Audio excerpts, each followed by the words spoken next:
A hero thrust into a dangerous, unfamiliar world by a twist of fate who must rely on his wits and his allies to fight back against the forces of evil.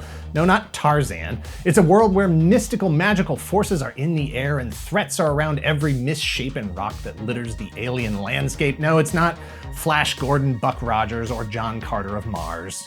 He's a hero entrusted with a mighty sword, a weapon that can match the power of the darkness threatening to destroy the light. No, not Thundar the Barbarian, not He-Man. Hi, I'm Dan Larson, and this is the history of Blackstar.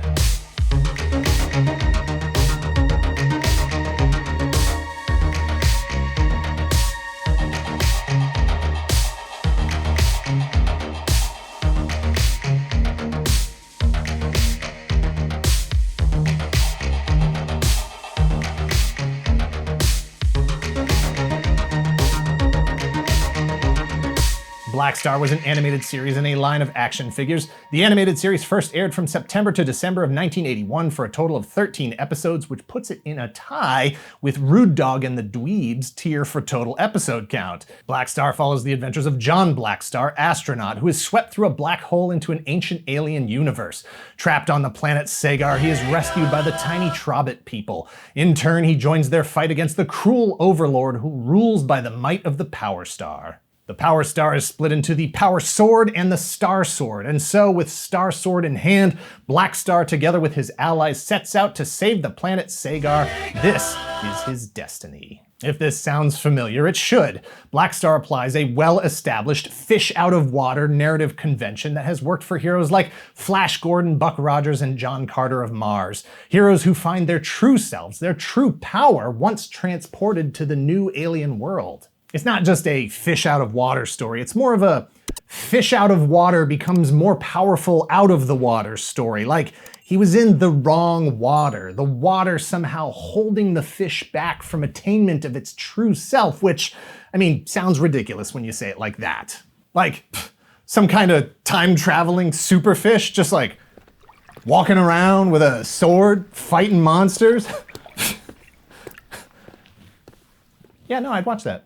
Overlord is the big bad guy using his half of the Power Star to conquer and enslave the planet of Sagar. Blackstar allies in the fight are Clone, an elvish shapeshifter, Mara, who has all kinds of powers, telekinesis, telepathy, force fields, teleportation. She is too powerful if written properly, which I guess, thankfully, she wasn't. Would have been like one episode. Warlock is Blackstar's trusty dragon/horse steed. And then of course there are the Trobits. Not a troll, not a hobbit, legally distinct from both, but sending the right message to the right people. Trobits are a big part of the Blackstar mythology. They are one of the main reasons that Blackstar survives his arrival on Sagar. He is one of the main reasons that they survive after he arrives, since they aren't capable of fighting back against Overlord's power. Trobits are the avatars for the kids watching the show, and therefore everything revolves around them and their antics. They are comic relief and a safe window into the world of Blackstar for any kids who might have been scared by Overlord's spooky voice and purple cape. Blackstar was produced by Lou Scheimer and Norm Prescott for Filmation, the animation studio they founded with Hal Sutherland in 1962.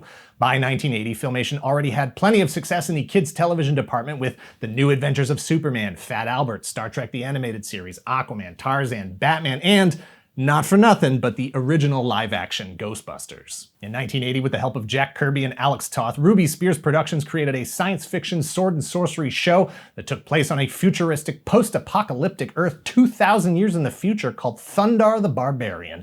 A powerful sorceress, a barbarian with a magic flame sword, and his Chewbacca-esque partner ride through the remnants of our cities fighting the forces of evil, and the kids just loved it. Scheimer and Prescott recognized which way the wind was blowing and set their sails for a show just like it, but legally distinct from it. Blackstar would carry on the mantle of the pulp heroes before him, blazing exactly the same trail through the stars. Look, John Carter walked so Flash Gordon could run, Flash Gordon ran so Thundar could ride, Thundar rode so Blackstar could fly a dragon horse. Don't overthink it. Not like I did. Don't be like me. Blackstar will return after these messages. It's new for your kids. Laser lights, it's Blackstar. With Warlock's might, he's ready to fight. Be evil. powerful Triton bull. Laser lights. There's Gargo, the monstrous vampire man. Will Blackstar stop his evil plan? Laser lights. Laser lights. It's Blackstar. From Galoob. Why Blackstar? Well, Robert Lamb, a former artist, writer, creator, animator, designer at Filmation, explains it, quote, Blackstar started out to be groundbreaking as the hero originally was supposed to be black. The powers that be at CBS didn't think America was ready for a black hero and wanted the character changed, which I think was a huge mistake. End quote. Yeah, Blackstar was going to be a black sci-fi fantasy hero clumsily named Black to make sure you didn't miss the point that he was black, following other black heroes named Black like Black Panther, Black Lightning, Black Racer, Black Vulcan, Black Goliath. He's a space hero, so Black Star. Just one reason why we need more diverse creators across media. That said, John Blackstar's race is never specifically addressed by the series. Some have speculated that he is Native American, which is something that Filmation would do intentionally just a few years later with their animated series, Brave Star. Brave plus star. So clumsy. For 13 episodes, Blackstar and his allies fought against Overlord. The Trobits, along with the many limitations placed on the creative team, were focused on keeping the show appropriate for younger kids on Saturday mornings. Violence was toned down to the point where Blackstar's Star Sword was little more than a pointy magic wand. There were absolutely times where he could have used the sword, but a Trobit saved the day by accidentally tripping a monster. Even when the bad guys were knocked down, animators had to show that there was no ill intent, and the monster wasn't really hurt. Blackstar would try to outsmart Overlord rather than just, stab him in his guts using his super strength and magic sword. Trobits were cute and had a certain smurfiness that was about to become the coin of the realm. Blackstar debuted the same year as the Smurfs cartoon, and Trollkins, another troll hobbit type of show that trafficked in slapstick action with a variety of doofuses and cromulents. That said, man, if you want to know how to waste an all-star cast, Trollkins set a record that will never be beat. Blackstar featured George DeCenzo as Blackstar. You won't recognize him, but he did play Lorraine's dad in Back to the Future. Alan Oppenheimer, who would go on to play Skeletor, voiced Overlord and a lot of the bad guys. Linda Gary played Mara. She would be Teela on Masters of the Universe. And, as it is written in his deal with the devil, Frank Welker must appear on every cartoon until such time as he surrenders his place in this mortal realm. Blackstar's final episode aired in December of 1981, and that was it. And it was enough to get the folks at Mattel to reach out to Filmation to have them, redo all of that for their new action figure line that was a spiritual successor to Conan, Thundar, Blackstar, and whatnot. But legally distinct. Masters of the Universe borrows a lot from Blackstar, or at least borrows a lot of what Blackstar borrowed, but puts it all into a package that consumers really connected with. For more Masters of the Universe fun, check out our video, Top 10 Masters of the Universe Figures. If you want to see my cat Lupin as a kitten, check out our video, Titus and Megator, Masters of the Universe Ultra Rare Giants. Masters of the Universe was so popular, its energy literally brought Blackstar back to life a whole 2 years after the show ended its run. Filmation rebroadcast Blackstar in 1983 and 84 while Masters of the Universe was still airing. And Masters of the Universe toys sold so well for Mattel that Blackstar got a first shot at retail thanks to Galoob. Every toy company wanted some of He-Man's business. Personal file, 69, offense. He was giving them the business. In 1983, the first wave of Blackstar figures hit shelves. All the major characters were included. John Blackstar, Overlord, Mara, a couple of weird bad guys, and a bunch of non-posable Trobits and demons as pack-in accessories. The Galoob Blackstar figures were compatible with Masters of the Universe. They had a very similar construction. In the legal world, they met the standard of pretty darn close, but still legally distinct. 1984 would see the second wave of Blackstar figures, clone with shape-changing gimmick, and re-releases of both Blackstar and Overlord featuring a new sparking flint-activated laser light effect, more demons and Trobits, Blackstar's Dragon Warlock, a spaceship, a Trobit wind machine, and an ice castle playset. The line flailed to an end with one more small wave released in 1985, but kids could easily tell the difference between stuff that was Masters of the Universe and stuff that was trying to be Masters of the Universe. Kids don't settle for imitations, they want the real thing. Blackstar was featured in some French comic books, but nothing that was ever officially released in the United States.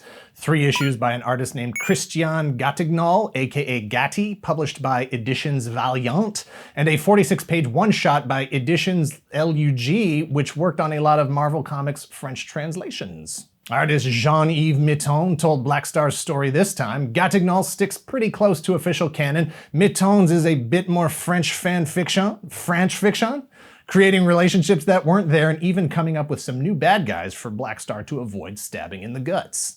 In 2006, BCI Eclipse LLC released Blackstar the Complete Series on DVD. The set features all 13 original uncut episodes restored and remastered with additional bonus features. In 2007, 3 PAL format DVDs with 2 episodes each were published by Boulevard Entertainment in the UK.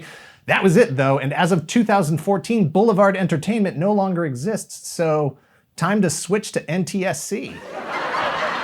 It's not a total loss anyway. If you're watching this right now, and I sincerely hope you are, you're just a YouTube search away from the full Blackstar experience. As of this video, all 13 episodes are available here on YouTube. Blackstar wasn't quite done. In 1984, Galoob created a sister line of action figures called the Infaceables that were compatible with Blackstar. Same size, same basic articulation. Driven by a unique face-changing mechanism, the character designs look like they were already a part of the Blackstar universe. To learn more about that, check out our video, The Infaceables, a unique gimmick and a quick failure. There is no Blackstar revival coming. No movie, no IDW comic book series. J.J. Abrams has not been contacted to work on a reboot. There are no whispers in Hollywood about a hip new Netflix animated series. Super 7 is not trying to update the action figures, probably. Blackstar is as Blackstar has always been, a very brief step in an evolutionary process that quickly led to the next version, the more successful version in Masters of the Universe. Hard to say for sure who currently isn't doing anything with the rights. Most likely it's Universal Studios, whose subsidiary DreamWorks acquired the entire Filmation library in 2012 as part of their purchase of Classic Media. Give it like 5 years and it will all be at Disney, and we'll be arguing about how to organically roll Trobbits into the MCU with Green Lantern and Knight Rider. Thanks for watching. Please hit like, hit subscribe if you're not already a subscriber. Thank you very much to those of you who already are. If you're in the position to help the channel grow, please visit our Patreon at patreon.com/toygalaxy or become a YouTube channel member.